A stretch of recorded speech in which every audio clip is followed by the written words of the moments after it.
नमस्कार दोस्तों, आपका स्वागत है नॉवल प्लैनेट में। तो चलिए आज की कहानी की शुरुआत करते हैं। Rebirth of devil queen episode 3। आज आदित्य ने कृष्णा को फोन कर जल्दी घर आने को कहा था। पिहू ने आज ऑफिस से छुट्टी ले रखी थी। पहले तो कृष्णा ने माना कर दिया कि उसे बात काम है, पर आदित्य के सख्ती से कहने पर वो मान जाती हैं।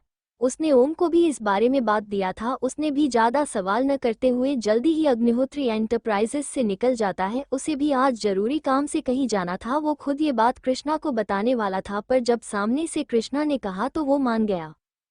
शाम के करीब 9:30 बजे कृष्णा अपने मैंशन के बाहर कार पार्क करती है और अंदर जाने लगती है। जागे खोलते ही चारों तरफ सिर्फ और सिर्फ अंधेरा ही नजर आ रहा था। एक भी लाइट घर में नहीं जल रही थी। ये कृष्णा को थोड़ा अजीब लगता है। उसकी भौहें सिकुड़ जाती हैं। वो चलते हुए स्विच बोर्ड के पास जाती है और लाइट ऑन करती है। लाइट जलने के बाद जैसी ही वो सामने देखती है, सामने का नज़ारा देख उसकी आंखें में गुस्सा और हैरानी के भाव दिखने लगते हैं। वो गुस्से से बोलती है, क्या है ये सब? सामने हॉल के साइड में जहां मंदिर था, उसी के पास सजावट किया हुआ था जो बहुत सिंपल था। मंदिर को अच्छे से सजाया गया था और उसके कुछ दूर जहां अच्छी खासी जगह थी, वहां भी बैलून और भी कई चीजों से ज्यादातर किया हुआ था। पिहू वहीं खड़ी थी, उसके हाथ में बैलून था। उसने अभी सिंपल लूज टी शर्ट और शॉर्ट पैंट पहनी हुई थी। इस समय वहां आदित्य मौजूद नहीं था। जैसे हूँ वो कृष्णा की गुस्से से तेज आवाज सुनाई देती है। उसके चेहरे का रंग ही उड़ जाता है। डर के कारण उसके हाथ से बैलून नीचे गिर जाता है। कृष्णा चलते हुए वहां आती है तो वहां एक छोटी सी लाइट थी जिससे सिर्फ आसपास की चीजें ही देखी जा सकती थी। वो पीहू के पास आकर पूछी है, क्या है ये? तुम्हारी तबीयत तो खराब थी न? फिर ये क्या कर रही हो, बताओगे क्या है ये सब? गुस्से के कारण उसकी आवाज तेज हो जाती है, जिसके कारण पीहू डर से सिमट जाती है। तभी पीछे से आवाज आती है, मैं बताता हूँ उस पे क्यों चिल्ला रही है आप? क्या ये तरीका है किसी से बात करने का? कृष्णा उसकी बातों को इग्नोर कर सीधे सवाल करती है, बताइए क्या है ये सब? मेरे इतने बार बोलने के बाद भी आपको समझ क्यों नहीं आता है? आदित्य, सबसे पहले शांत हो जाओ। आज जन्माष्टमी है और तुमने फास्ट किया हुआ है, इसीलिए हमने मंदिर को सजाया है। कृष्णा उसके बात घुमाने पर उसे घूर कर देखती है। मैं उसकी बात नहीं कर रही हूँ, ये सब क्या है? वो पीहू की तरफ इशारा कर कहती है। आदित्य फिर से उल्टा जवाब देते हुए कहता है, ओह, ये तो कल की तैयारी है। आप जाइए अपने कमरे में और तैयार होकर आइए, पूजा भी तो करना है। 12 बजे जाइए, 10 बजे ही गया है, आपको भी समय लगेगा। कृष्णा को उसकी बात पर और गुस्सा आ रहा था, फिर भी अपने आप को कंट्रोल कर वो अपने रूम में चली जाती है और जाते ही गेट को जोर से बंद करती है। बाप रे, ये कितना गुस्सा करती है भाई। मेरा दिल फेफड़े जान सब बाहर आ गया था जब मैंने उसकी आवाज सुनी थी। अच्छा हुआ आप आ गए, वरना तो मेरी सामत पक्का आनी थी। गेट की आवाज सुन पिहू जल्दी से आदित्य के पास जाती है। अपने दिल पर हाथ रख कहती है, आदित्य, हम गुस्सा तो जैसे उसके सिर पर चढ़ा रहता है। फिर उसके कण पकड़, ये छोड़िए, पहले ये बताइए आप, हमने आपसे कहा था न गार्ड से कहिएगा। कृष्णा जैसे ही ऑफिस से निकले, पहले यहाँ बता दे, फिर आपने कहा क्यों नहीं? पिहू, भाई दर्द हो रहा है, छोड़िए। और हमने गार्ड से कहा था कि हमें कॉल करे, पर पता नहीं उसने क्यों नहीं किया। आदित्य, आपका फोन कहाँ है? फिर दीजिए, हमने उससे बस्ती करे एक बार। पिहू, वो भाई, गलती से मैं फोन रूम में ही भूल आई। चलिए, जो होना था हो गया। इतने साली बाद तो वो इस दून हमारे साथ है। चलिए, जो बचा हुआ काम है वो पूरा कर लेते हैं। ऊपर रूम में कृष्णा को बहुत गुस्सा आ रहा था। आदित्य और पिहू इस दिन उसके जन्मदिन को मानते हैं क्योंकि इसी दिन कृष्णा उनसे मिली थी, पर उसे ये सब नहीं पसंद। जब भी वो लोग इस दिन उसका जन्मदिन मानते थे, उसे वो पल याद आ जाता, ठीक जब सूरज जी और मीरा जी की मौत हुई थी।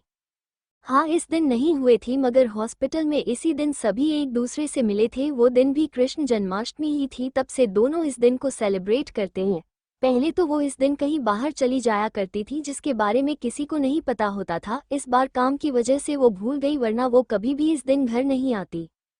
कृष्णा बाथरूम में जाती है और सावर के नीचे खड़ी हो जाती है। भाई, उसके दिमाग में हजारों ख्याल उमड़ रहे थे। वो ऐसे ही खड़े खड़े पिछली यादों में खो जाती है, जब उसकी वो अपने जन्मदिन पर बिल्कुल खुश नहीं हुआ करती थी। उसका जन्मदिन मनाया जाता था, लेकिन उसमें उसे कोई खुशी नहीं मिलती थी। रंधावा मैंशन आज कृष्ण जन्माष्टमी थी, जिस कारण सभी पूजा की तैयारियों में लगे हुए थे। जसवंत जी पूजा घर के पास बैठी वहां फूलों से सजा रही थी, लेकिन उनका ध्यान कहीं और थे जो बाकी किसी ने नहीं, पर रंजीत जी ने जरूर देख लिया था। वो इतनी ज्यादा खोई हुई थी कि उसने हाथ वही रखे दिए से जलने वाले थे जिसका उन्हें बिल्कुल ध्यान नहीं था। तभी वो रंजीत जी के आवाज से होश में आती है जो उनसे कह रहे थे, क्या हुआ जसवंत, आप इतना किस ख्याल में खोई हुई है कि आपको यही ध्यान नहीं कि अभी आपके हाथ जल सकते थे। रंजीत जी की बात से सभी का ध्यान उनके तरफ जाता है जहां जसवंत जी का हाथ दिए से बात थोड़ी दूर ही था। अगर वो आप में है को थोड़ा और हिलती तो वो जल सकते थे। जसवंत जी ला भी ध्यान वहां जाता है तो वो अपने आप को ठीक करती हैं। कुछ नहीं, वो बस ऐसे ही कुछ पुरानी बातें याद आ गई थी। रोहन, किस बारे में बात कर रही है आप, क्या कोई परेशानी है? जसवंत जी, नहीं कुछ नहीं, जाइए आप सब हाथ मुंह धो लीजिए, पूजा का समय होने को आया है। वो बात टाल देना चाहती थी ताकि कोई परेशान न हो जाए। तभी रंजीत की कुछ बोलते हैं जिससे सभी की नज़र जसवंत जी के ऊपर टिक जाती है। दूसरी तरफ एक हॉल में कुछ लोग बैठे हुए थे, सभी के हाथों में शराब की ग्लास और बोतल थी। सामने कुछ लड़कियां नाच रही थी। उनमें से एक आदमी बोलता है, शराब के साथ सबाब, क्या गजब का इंतजाम किया ही आपने, मजा आ गया आज तो। वही बैठे एक आदमी ने कहा, हमारा सारा बिजनेस बंद कर, उसको लड़की ने अच्छा नहीं किया, मैं उसे बिल्कुल नहीं छोड़ूंगा, जान से मार दूंगा मैं से। उसी ले पास एक लड़का बैठा हुआ था, आप बिल्कुल चिंता मत करिए, उसे तो मैं देख लूंगा, पहले उसकी जापानी को ठंडा करूंगा, उसके बाद उसे ऐसी मौत इंदौर की उसकी रूह भी कांप जाएंगी। हाँ हाँ हाँ हाँ। उसकी बात पर वहां बैठे सभी जोर से हंसने लगते ही एक हॉल में कुछ लोग बैठे हुए थे, सभी के हाथों में शराब की ग्लास और बोतल थी। सामने कुछ लड़कियां नाच रही थी। उनमें से एक आदमी बोलता है, शराब के साथ सबाब, क्या गजब का इंतजाम किया ही आपने, मजा आ गया आज तो। वही बैठे एक आदमी ने कहा, हमारा सारा बिजनेस बंद कर, उस लड़की ने अच्छा नहीं किया, मैं उसे बिल्कुल नहीं छोड़ूंगा, जान से मार दूंगा मैं उसे। उसी के पास एक लड़का बैठा हुआ था जिसकी उम्र लगभग 27-28 होगी। वो बोलता है, आप बिल्कुल चिंता मत करिए, उसे तो मैं देख लूंगा, पहले उसकी जवानी को ठंडा करूंगा, उसके बाद उसे ऐसी मौत दूंगा कि उसकी रूह भी कांप जाएंगी। उसकी नज़रों में हवस साफ नजर आ रही थी। हाँ हाँ हाँ हाँ। उसकी बात पर वहां बैठे सभी जोर से हंसने लगते ही रंधावा मैंशन रोहन जब अपनी माँ से पूछता है कि वो क्यों परेशान है, तब जसवंत जी बात को टालने की कोशिश करती हैं। तब रंजीत जी जो कब से उन्हें देख रहे थे वो पूछते हैं, क्या हुआ, कृष्णा की याद आ रही है? उनकी बात बात सभी दोनों को देखने लगते हैं। जसवंत जी की आंखों में आंसू आ जाते हैं, वो अपना सर बस हाँ में हिला देती हैं। उन्हें कुछ दिन से कृष्णा की बहुत याद आ रही थी, खासकर आज इस दिन कृष्णा बहुत खुश हुआ करती थी और हमेशा उनसे कहा करती थी कि दादी आज की पूजा में मैं ही कृष्णा बनूंगी, आप भाई को मत बनने देना। जसवंत जी, हम कुछ दून से मन घबराहट रहा है, जैसे कुछ बुरा होने वाला है, और हमने इनके नाम पर ही तो उसका नाम रखा था, कृष्णा। कितने सालों से हम अकेले ही सभी त्योहारों को मना रहे हैं, पता नहीं कब कृष्णा हमारे साथ होगी। रोहन, जल्द ही माँ, आप बिल्कुल चिंता मत करिए, मैं कुछ भी करूंगा, लेकिन कैसे भी करूंगा, मगर कृष्णा को ढूंढकर यहाँ लाऊंगा। अगले साल से वो कृष्ण जन्माष्टमी, क्या सभी त्योहारों में हमारे साथ ही होगी।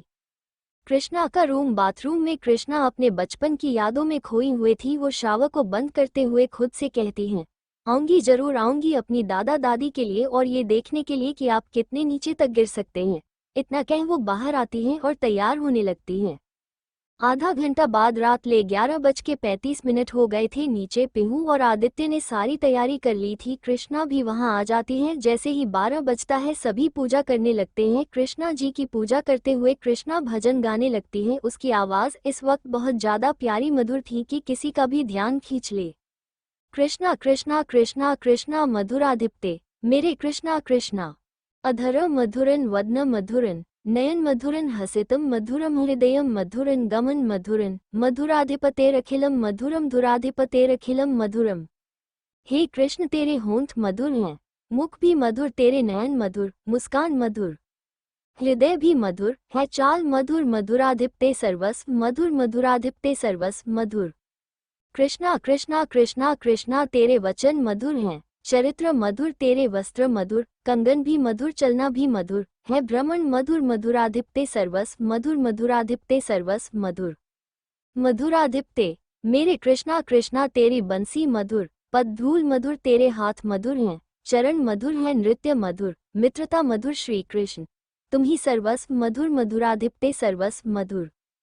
तेरे गीत और पीताम्बर हैं मधुर, भोजन है मधुर, तेरा शयन मधुर, तेरा रूप मधुर हो, तेरा रूप मधुर है, तिलक मधुर मधुराधिपते सर्वस्व मधुर। हरे कृष्णा कृष्णा हरे कृष्णा कृष्णा बोलो कृष्णा कृष्णा। तारणहार तेरा सब कार्य मधुर दुखहरता, तू तेरा सुमिरन है मधुर, तू जो करे सबका उद्धार मधुर, तेरी शांति छवि सर्वस्व मधुर। हे कृष्ण तुम ही सर्वस्व मधुर, मेरे कृष्ण तुम ही सर्वस्व मधुर। तेरे गल वैजयंती माला मधुर, तेरे गल वैजयंती माला मधुर, यमुना है मधुर, लहरें भी मधुर, यमुना का जल और कमल मधुर, मेरे कृष्ण तुम ही सर्वस्व मधुर।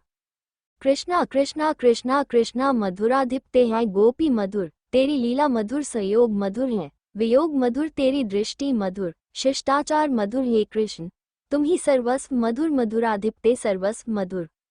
हरे कृष्णा कृष्णा हरे कृष्णा कृष्णा बोलो कृष्णा कृष्णा।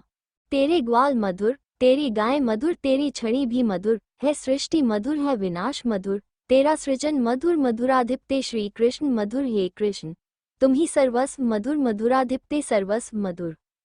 मैं शरण गहूँ तुमरी, कान्हा बने गीत मधुर, मेरी भक्ति मधुर। हे कृष्ण तुम ही सर्वस्व मधुर, मधुराधिपते सर्वस्व मधुर। मधुराधिपते सर्वस्व मधुर। पूजा करने के बाद कृष्णा सीधे अपने रूम में जाने ही वाली थी कि आदित्य उसे रोक लेता है और केक काटने को कहता है। वो जानती थी कि बहस करने से कुछ नहीं होगा, इसीलिए वो बिना कुछ बोले केक कट करती है। उसके बाद सभी अपने कमरे में चले जाते हैं। 2 दिन बाद आज अग्निहोत्री पैलेस में टेंशन का माहौल था, क्योंकि कृष्णा सुबह सुबह ही बिना किसी को बताए और बिना किसी गार्ड को साथ लिए बाहर चली गई। हॉल में आदित्य और पिहू परेशान इधर उधर चक्कर लगा रहे थे। तभी एक गार्ड भागते हुए आदित्य के आगे खड़ा हो जाता है। आदित्य उसे देखते हुए कहता है, क्या हुआ नयन, कुछ पता चला?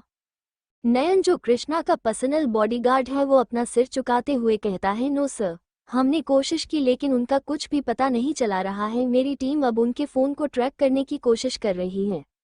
आदित्य तेज आवाज में उससे, तुम्हारा काम उसके साथ रहना है, उस पर नजर रखना है। इतनी बड़ी गलती कैसे हो गए, तुम नहीं जानते क्या कि ऐसे वो जब भी बाहर जाती हैं खुद को चोट पहुंचा कर ही आती हैं। ये दिल्ली नहीं मुंबई है।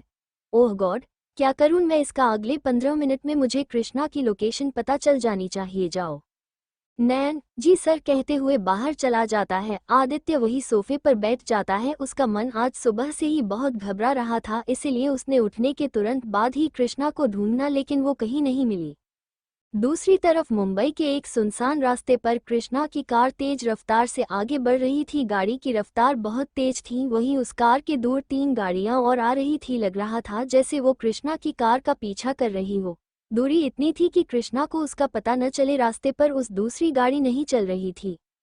कृष्णा ने शायद आज स्पीड काम न करने की ठान ली थी। उसकी कार आगे जहां ही रही थी कि कहीं एक तरफ से बड़ा सा ट्रक अचानक उसके थोड़ी दूर से उसके सामने आने लगती है। कृष्णा जब ये देखती है तो उसकी भौहें सिकुड़ जाती हैं। वो अगर स्पीड काम भी करते तब भी टक्कर होना निश्चित था।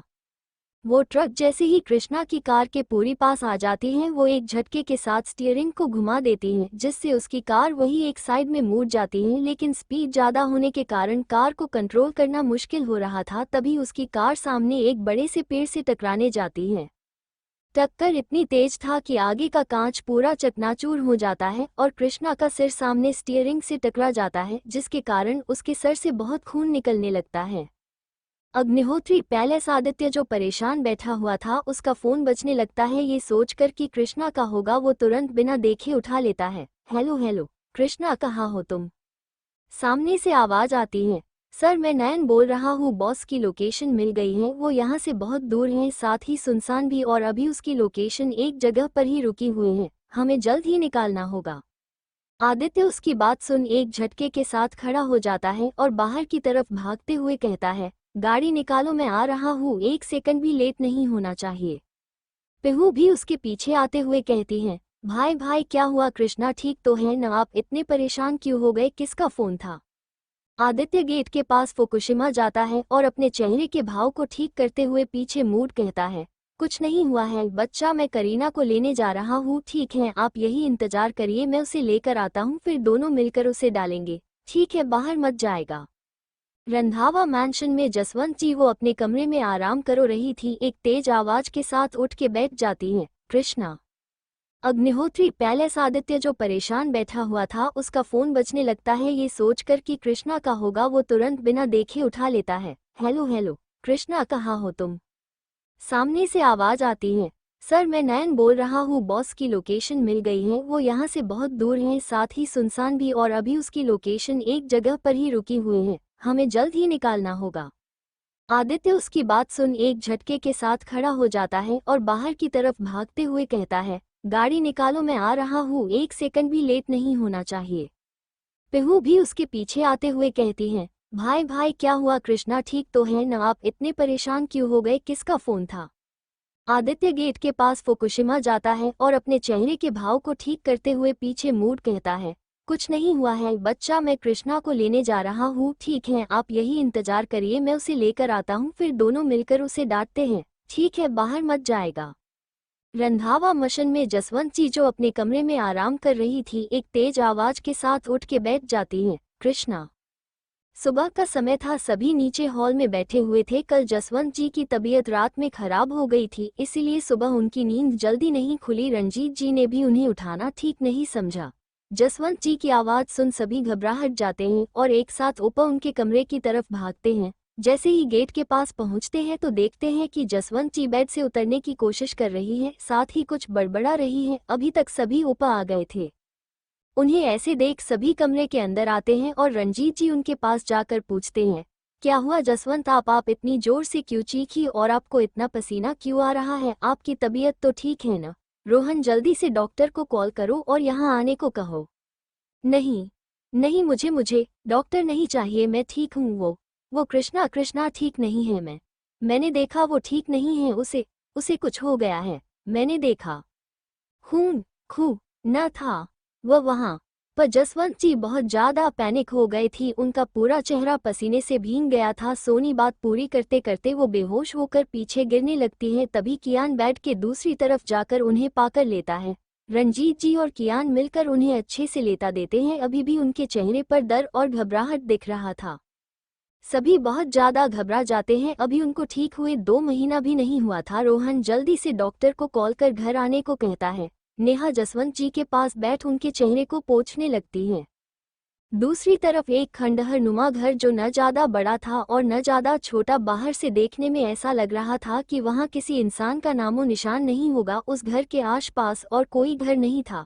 घर के चारों तरफ कुछ गार्ड खड़े थे। चारों तरफ बड़ा मैदान था जहां कई गाड़ियां लगी हुई थी।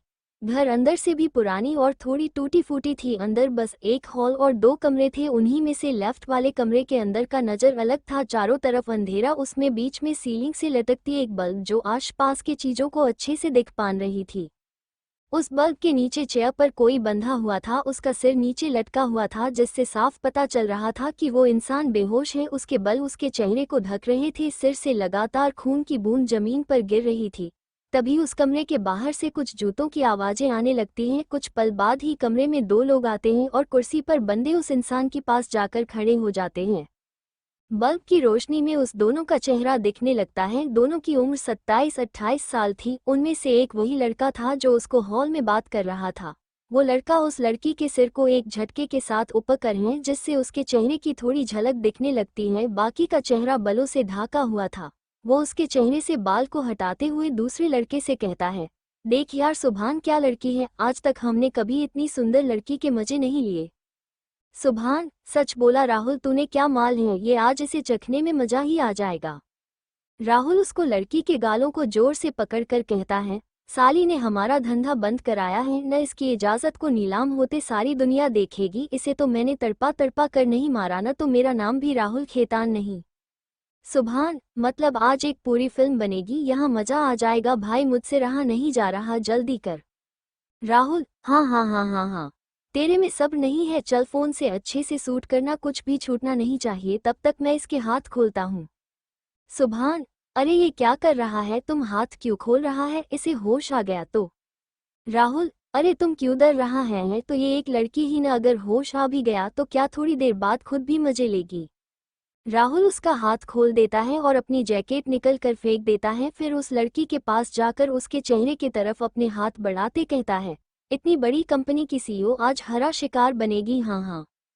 वो उसके चेहरे को जैसे ही छूने वाला होता है कि अचानक वहां एक तेज चिल्लाने की आवाज के साथ एकदम सन्नाटा फैल जाता है। आ सुनसान रास्ते पर वही जहां कृष्णा की कार का एक्सीडेंट हुआ था वहां एक साथ 5 गाड़ियां आकर खड़ी होती हैं। पहली गाड़ी से आदित्य निकलता है जिसकी नज़र सामने कृष्णा की कार पर जाती है तो वो डरते हुए वहां जाता है। कार के आगे बोनाट की हालत बहुत खराब थी, पेड़ से टकराने के कारण आगे का सारा हिस्सा टूट गया था।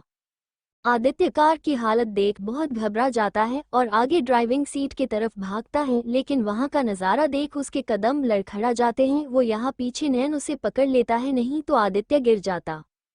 आगे का गेट खुला हुआ था और चारों तरफ कांच ही कांच बिखरा हुआ था। स्टीयरिंग पूरा खून से रंगा हुआ था जिससे साफ पता चल रहा था कि कृष्णा को कितनी बुरी तरीके से चोट लगी होगी। मगर जो सबसे हैरान करने वाली बात थी वो ये कि कार के अंदर कोई था ही नहीं।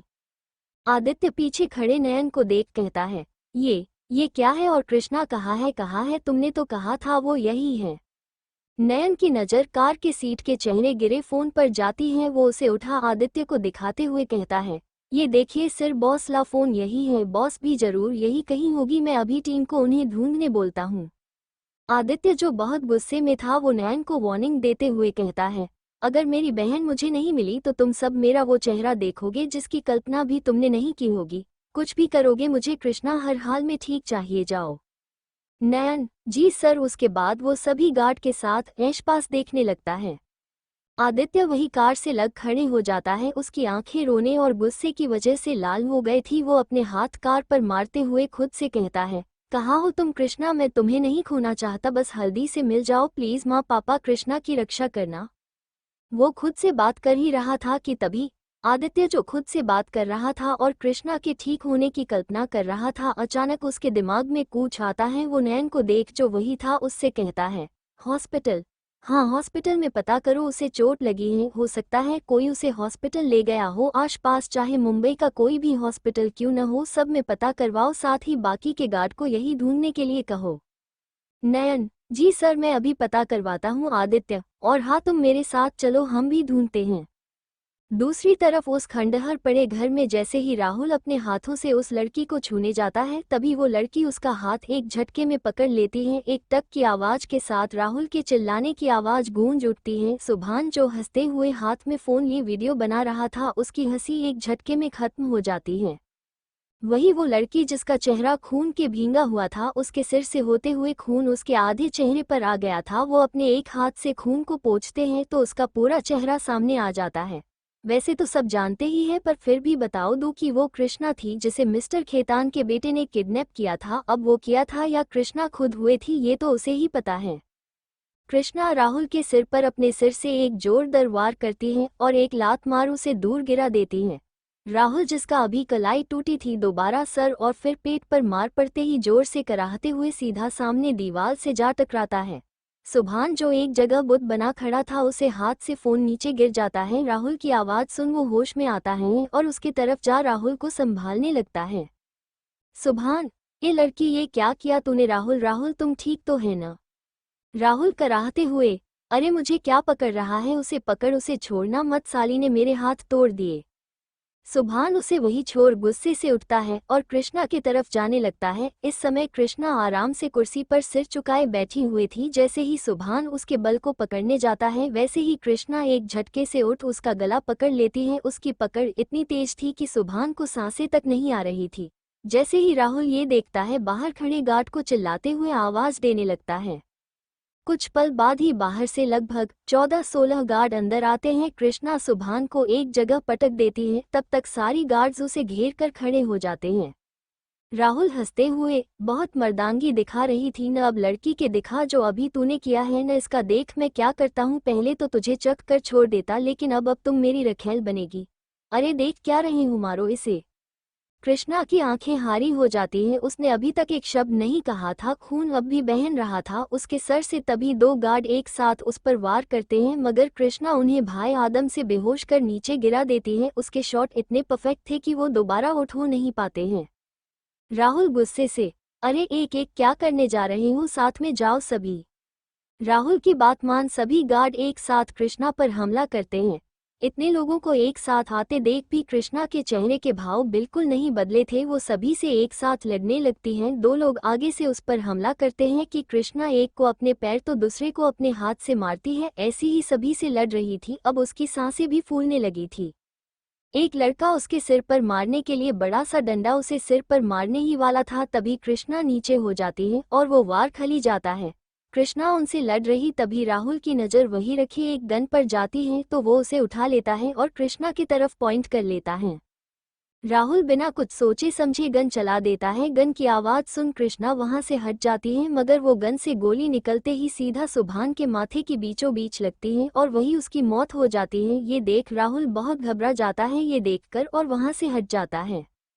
कृष्णा उसके बाद जल्दी सीधा वहां से निकल जाती है। उसके सिर में अब बहुत कम खून लेकिन बहुत बहुत निकल रहा था। वो कैसे भी चलते हुए एक कार के पास पहुंच उसे लेकर वहां से कृष्णा होता है। कृष्णा की कार हाईवे पर आकर रुकती है। उसमें से कृष्णा बाहर निकल कर आती है। कार चलते हुए उसे चक्कर आने लगे थे, इसीलिए उसने कार रोक दी। साइड में लगे रेलिंग पर खड़ी हो जाती है। दूर से देखने में उसकी पकड़ रेलिंग पर से ढीली होते जा रही थी। जैसे ही वो आगे गिरने वाली होती है तभी कोई आकर उसे एक लड़का उसके सिर पर मारने के लिए बड़ा सा डंडा उसे सिर पर मारने ही वाला था, तभी कृष्णा नीचे हो जाती है और वो वार खली जाता है। कृष्णा उनसे लड़ रही तभी राहुल की नज़र वही रखी एक गन पर जाती है तो वो उसे उठा लेता है और कृष्णा की तरफ पॉइंट कर लेता है।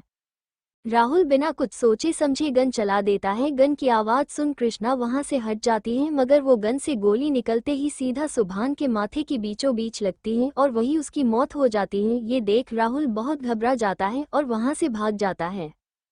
कृष्णा उसके बाद सीधा वहां से निकल जाती है। उसके सिर से अभी भी खून निकल रहा था। वो कैसे भी चलते हुए एक कार के पास पहुंचकर उसमें बैठ वहां से निकल जाती है।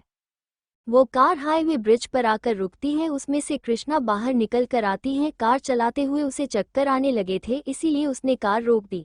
बदले ही उसे चोटों की आदत जो, मगर ज्यादा खून बहने के कारण वो कमजोर बार रही थी। वो कार को ऐसे ही छोड़ वही ब्रिज के किनारे जाकर खड़ी हो जाती है और जो कुछ भी कल रात हुआ उसे सोचने लगती है। रात को जब आदित्य आखिरी बार उसे देखकर सोने गया था, उसके 15 मिनट बाद ही कृष्णा का फोन बजने लगता है। क्योंकि उसकी नींद बहुत कच्ची होती थी, इसीलिए वो एक बार में ही उठ फोन को देती है, फिर उठा लेती है। हम बोलो। उधर से आवाज आती है, बॉस खबर मिली है कि वो अभी मुंबई के फेमस ताज बार में रुका हुआ है, क्या करना है बॉस। उस आदमी की बात सुन सकी भौहें सिकुड़ जाती हैं। पूरे कमरे में अचानक डरावना माहौल से घिर जाता है। कृष्णा के भाव भी बहुत कठोर हो जाते हैं। जाकर नजर रखो उस पर, मैं आती हूँ। फोन काट वो क्लोजेट की तरफ जाती हैं। कुछ समय बाद उसने अब एक ब्लैक पैंट और उसके ऊपर ब्लैक जैकेट पहना हुआ था। चेहरे पर हमेशा की तरह मास्क और सिर के ऊपर एक ब्लैक कैप। उसकी आंखों के अलावा कुछ नजर नहीं आ रहा था। कृष्णा घर से बाहर चली जाती है। उसने किसी को कुछ भी नहीं बताया था। कार लेकर वो अपने मंजिल की तरफ निकल पड़ती है। ताज बार जहां आमिर लोगों की भीड़ लगी होती थी, ये कोई अच्छी जहां नहीं थी। यहाँ कई इल्लीगल काम होते हैं, जैसे ड्रग्स, ह्यूमन ट्रैफिकिंग और भी बहुत। अंदर क्या है ये कुछ लोगों को छोड़ किसी को नहीं पता है। इसका मालिक कौन है आज तक पता नहीं चला। पुलिस ने कई बार यहाँ रेड मारे, मगर उनके हाथ कुछ नहीं लगा। कृष्णा बाहर खड़ी आसपास देख रही थी। उसकी नजरें इतनी तीखी थी जैसे वो दीवार के आर पार भी देख रही हो। कृष्णा को देख को बता नहीं सकता था कि वो लड़का है या लड़की, क्योंकि सिर्फ शकल के अलावा कोई गुण नहीं है उसमें लड़कियों वाले। सब चीजों को अच्छे से जांचने के बाद वो अपने लगभग 15 लगा के साथ अंदर आती है। अंदर बड़े बड़े लोग नशे में धुत इधर उधर पड़े हुए थे। सामने कई लड़कियां उनके सामने नाच रही थी। वो किसी कोठे से कम नहीं लग रहा था। वो चलते हुए एक सोफे पर बैठ जाती हैं। अंदर आते के साथ ही उसकी नज़रें किसी को ढूंढ रही थी, मगर शायद वो वहां मौजूद नहीं था। कुछ लड़कियां वहां आती हैं और उसे शराब ऑफर करती हैं। ऐसे ही 2 घंटा होने को था, मगर जिसे वो ढूंढ रही थी जो वहां नहीं आता, उसका गुस्सा पल पल बढ़ते जा रहा था। उसके गार्ड्स पूरा बार ढूंढ चुके थे, मगर कुछ हाथ नहीं लगता।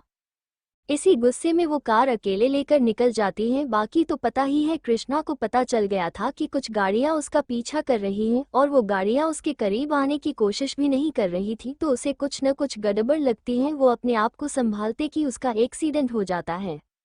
ये सब सोचते हुए उसकी पकड़ रेलिंग पर से ढीली होते जा रही थी। उसकी आंखों के सामने अंधेरा छाने लगता है। उसके पकड़ रेलिंग पर से छूट जाती है। जैसे ही वो आगे गिरने वाली होती है तभी कोई आकर उसे थाम लेता है। वो अपनी अधखुली आंखों से सामने देखती है जहां एक आदमी ने उसे थामा हुआ था। अंधेरे और बेहोशी के कारण जिस वजह से उसे कुछ ठीक से दिखा नहीं रहा था, मगर वो छुअन जानी पहचानी थी।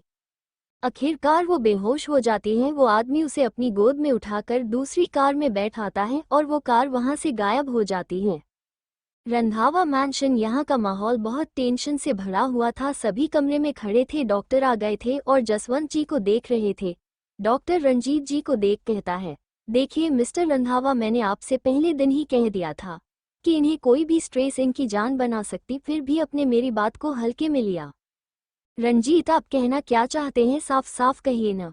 डॉक्टर, देखिए इन्होंने फिर से किसी बात का स्ट्रेस ले है जिससे इनकी ये हालत हुए हैं। मैं आपसे गुजारिश करूंगा इन्हें जितना हो सके बुरी बातों से दूर रखा करें। उसने लिए अभी स्ट्रेस लेना ठीक नहीं है। मेरे ख्याल से आप सब अब समझ गए होंगे, तो ये दावा ले आइए और इनका ध्यान रखिए। वो एक पुर्जा आगे करते हुए कहते हैं जिसे अविनाश ले लेता है और कियान डॉक्टर को बाहर तक छोड़ने जाता है। किसी को नहीं पता था कि अचानक क्या हुआ था उन्हें, और ये बात अब कोई पूछेगा भी नहीं।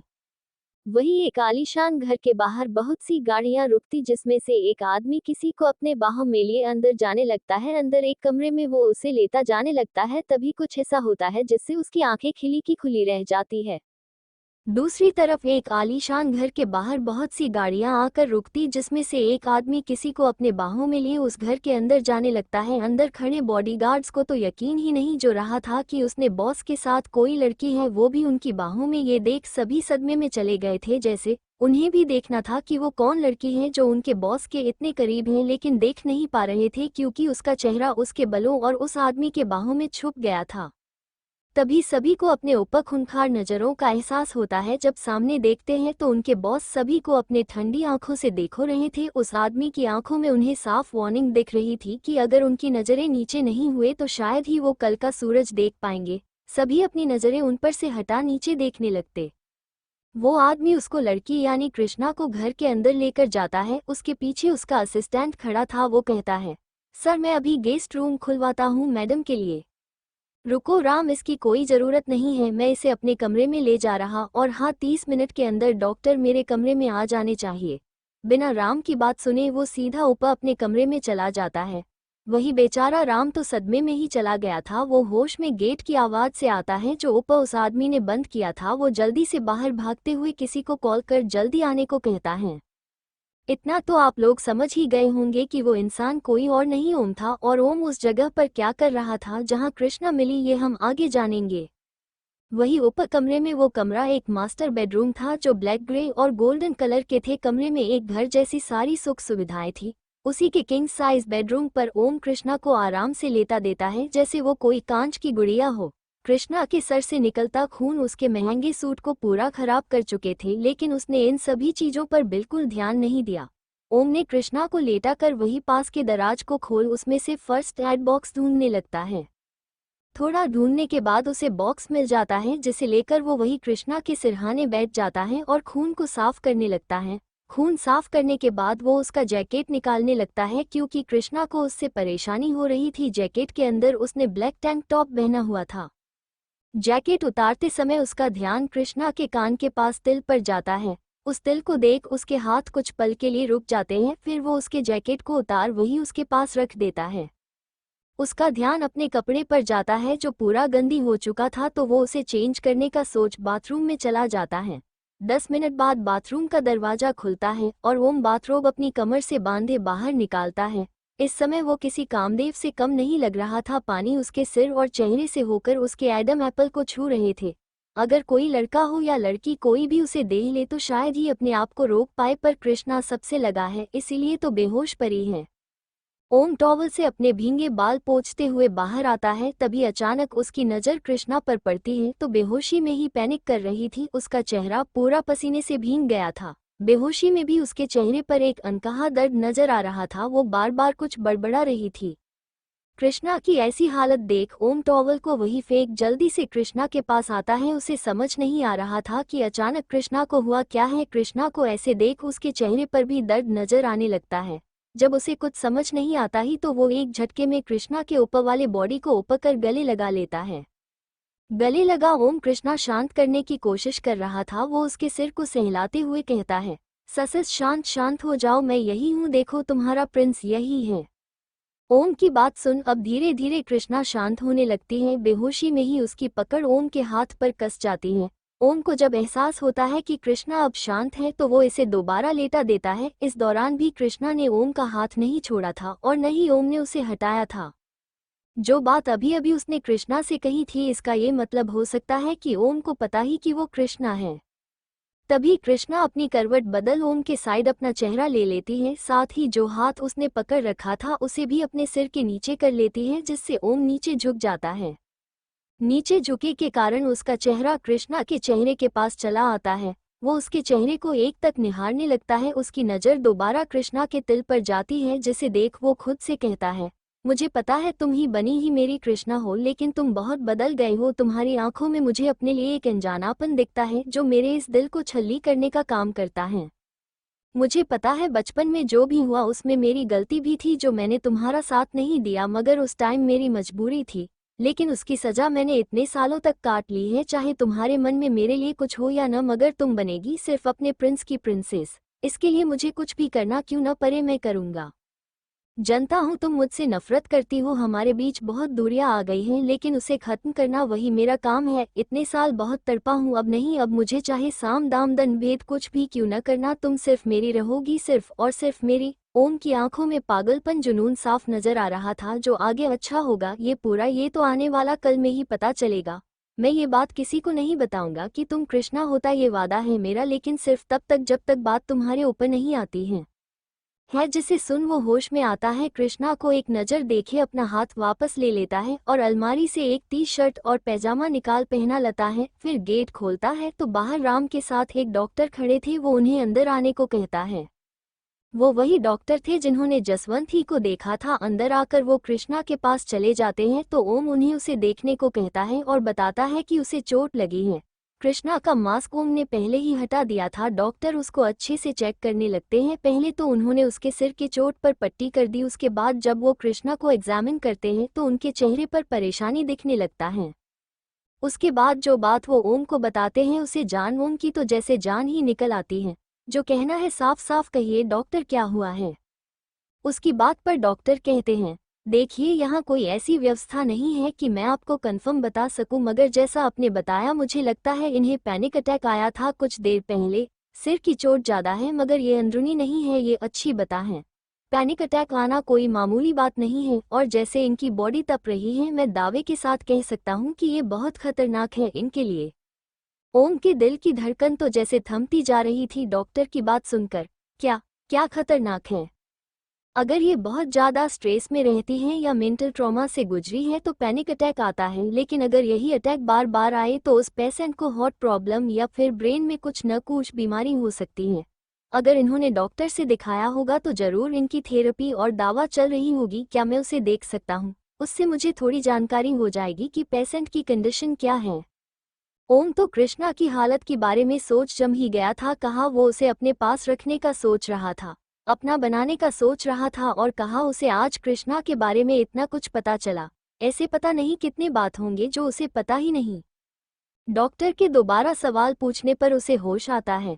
वो है, मैं आपको इसके बारे में बता दूंगा, अभी मेरे पास वो दावा नहीं है, अभी के लिए इसे ठीक करिए।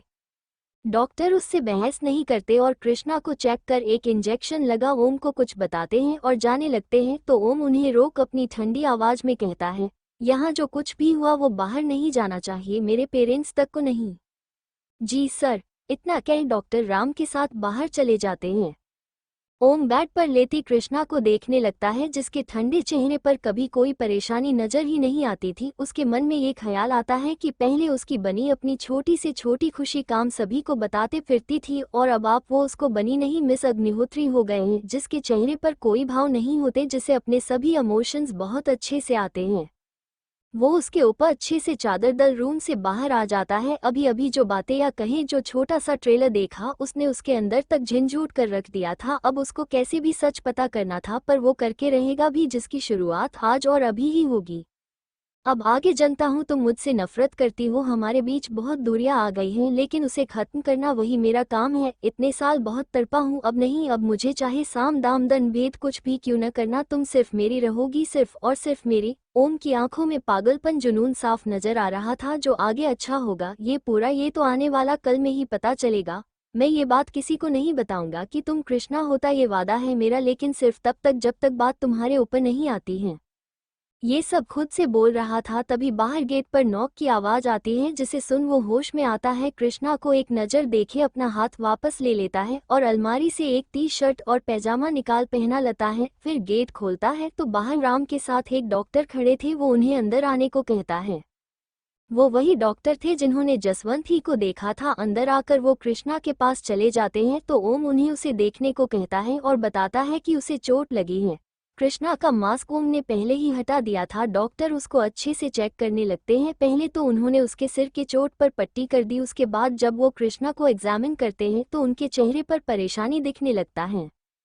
उसके बाद जो बात वो ओम को बताते हैं उसे जान ओम की तो जैसे जान ही निकल आती है। जो कहना है साफ साफ कहिए डॉक्टर, क्या हुआ है। उसकी बात पर डॉक्टर कहते हैं, देखिए यहाँ कोई ऐसी व्यवस्था नहीं है कि मैं आपको कंफर्म बता सकूं, मगर जैसा आपने बताया मुझे लगता है इन्हें पैनिक अटैक आया था कुछ देर पहले। सिर की चोट ज़्यादा है मगर ये अंदरूनी नहीं है, ये अच्छी बता है। पैनिक अटैक आना कोई मामूली बात नहीं है और जैसे इनकी बॉडी तप रही है, मैं दावे के साथ कह सकता हूँ कि ये बहुत खतरनाक है इनके लिए। ओम के दिल की धड़कन तो जैसे थमती जा रही थी डॉक्टर की बात सुनकर। क्या क्या खतरनाक है?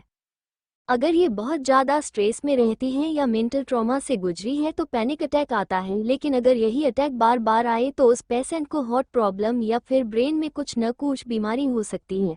अगर इन्होंने डॉक्टर से दिखाया होगा तो ज़रूर इनकी थेरेपी और दवा चल रही होगी। क्या मैं उसे देख सकता हूँ? उससे मुझे थोड़ी जानकारी हो जाएगी कि पेशेंट की कंडीशन क्या है। ओम तो कृष्णा की हालत के बारे में सोच जम ही गया था। कहा वो उसे अपने पास रखने का सोच रहा था, अपना बनाने का सोच रहा था, और कहा उसे आज कृष्णा के बारे में इतना कुछ पता चला। ऐसे पता नहीं कितने बात होंगे जो उसे पता ही नहीं। डॉक्टर के दोबारा सवाल पूछने पर उसे होश आता है। वो है, मैं आपको इसके बारे में बता दूंगा, अभी मेरे पास वो दावा नहीं है, अभी के लिए इसे ठीक करिए। डॉक्टर उससे बहस नहीं करते और कृष्णा को चेक कर एक इंजेक्शन लगा ओम को कुछ बताते हैं और जाने लगते हैं तो ओम उन्हें रोक अपनी ठंडी आवाज में कहता है, यहाँ जो कुछ भी हुआ वो बाहर नहीं जाना चाहिए, मेरे पेरेंट्स तक को नहीं। जी सर। इतना कह डॉक्टर राम के साथ बाहर चले जाते हैं।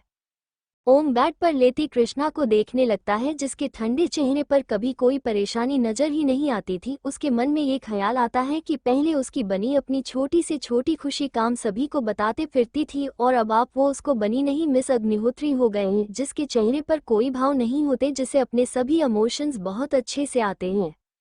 वो उसके ऊपर अच्छे से चादर दल रूम से बाहर आ जाता है। अभी अभी जो बातें या कहें जो छोटा सा ट्रेलर देखा उसने उसके अंदर तक झंझोड़ कर रख दिया था। अब उसको कैसे भी सच पता करना था, पर वो करके रहेगा भी, जिसकी शुरुआत आज और अभी ही होगी।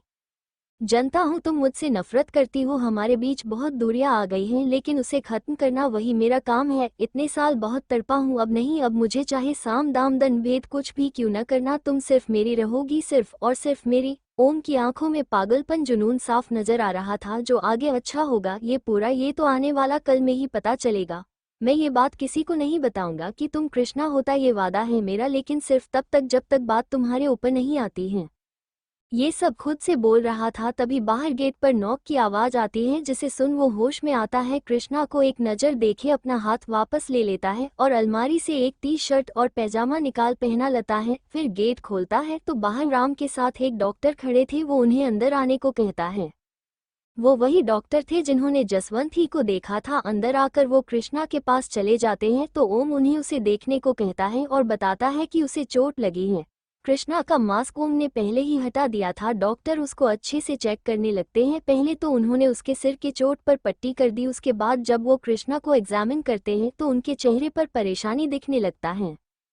उसके बाद जो बात वो ओम को बताते हैं उसे जान ओम की तो जैसे जान ही निकल आती है। जो कहना है साफ साफ कहिए डॉक्टर, क्या हुआ है। उसकी बात पर डॉक्टर कहते हैं, देखिए यहाँ कोई ऐसी व्यवस्था नहीं है कि मैं आपको कंफर्म बता सकूं, मगर जैसा आपने बताया मुझे लगता है इन्हें पैनिक अटैक आया था कुछ देर पहले।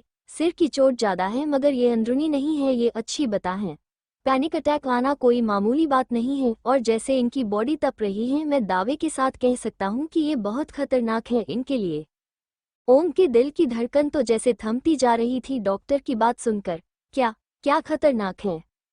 अगर ये बहुत ज़्यादा स्ट्रेस में रहती हैं या मेंटल ट्रॉमा से गुजरी है तो पैनिक अटैक आता है, लेकिन अगर यही अटैक बार बार आए तो उस पेशेंट को हार्ट प्रॉब्लम या फिर ब्रेन में कुछ न कुछ बीमारी हो सकती है। अगर इन्होंने डॉक्टर से दिखाया होगा तो ज़रूर इनकी थेरेपी और दवा चल रही होगी। क्या मैं उसे देख सकता हूँ? उससे मुझे थोड़ी जानकारी हो जाएगी कि पेशेंट की कंडीशन क्या है।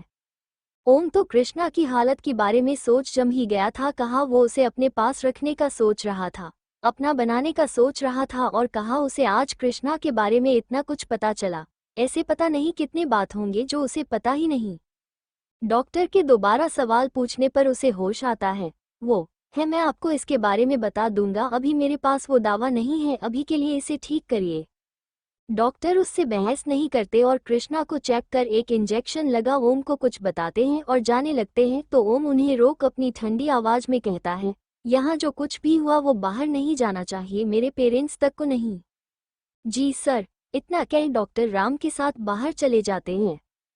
ओम बेड पर लेटी कृष्णा को देखने लगता है जिसके ठंडे चेहरे पर कभी कोई परेशानी नजर ही नहीं आती थी। उसके मन में ये ख्याल आता है कि पहले उसकी बनी अपनी छोटी से छोटी खुशी काम सभी को बताते फिरती थी और अब आप वो उसको बनी नहीं मिस अग्निहोत्री हो गए हैं, जिसके चेहरे पर कोई भाव नहीं होते, जिसे अपने सभी इमोशंस बहुत अच्छे से आते हैं।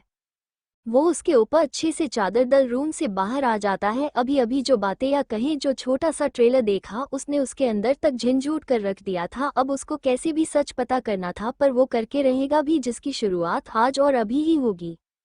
अग्निहोत्री हाउस सुबह से दोपहर होने को था मगर कृष्णा का कुछ पता नहीं चल रहा था। सभी हॉस्पिटल चेक करने पर भी उन्हें कुछ नहीं मिला। हर तरफ से बस निराशा ही हाथ लग रही थी। पीहू बहुत ज्यादा घबराहट रही थी जिस कारण आदित्य को घर आना पड़ा। उसने अपने सभी भरोसेमंद लोगों को कृष्णा को ढूंढने के लिए कह दिया था। उसे पता था कि कृष्णा इतनी काबिल है कि वो खुद को बचा सके, मगर जो उसकी हालत है उसका गुस्सा हमेशा उसे परेशानी में डाल देता था। पीहू को उसने कुछ नहीं बताया था, सिर्फ इसके कि वो किसी काम से गए हैं, तब जाकर वो शांत हुए थी।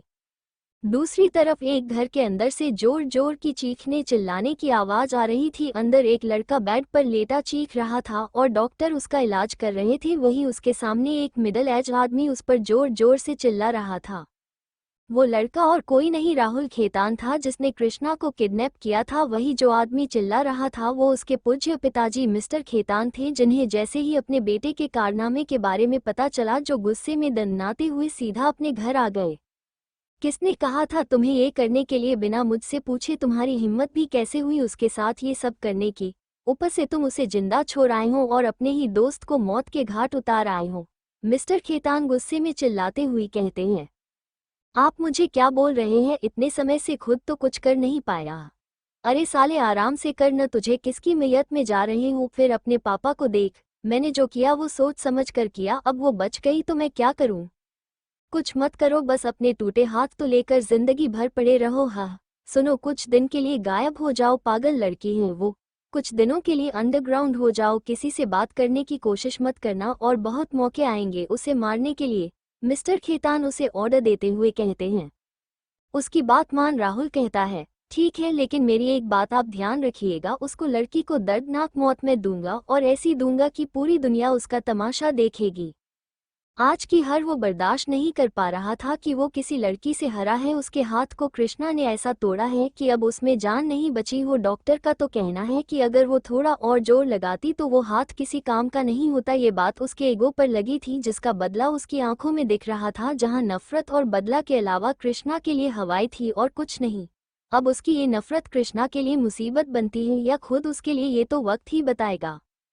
हेवन यानी ओम के घर पर, ये घर उसने खुद के लिए बनाया था। यहाँ वो कभी कभी अकेले आ जाया करता था। स्टडी रूम में ओम किसी से फोन पर बात कर रहा था, ये कह सकते हैं कि गुस्से में ऑर्डर दे रहा था। बात कर वो फोन को वही सोफे पर फेंक देता है, अपने सर पर हाथ घुमाते और कमर पर एक हाथ रखे अपने आप को शांत करने की कोशिश करने लगता है।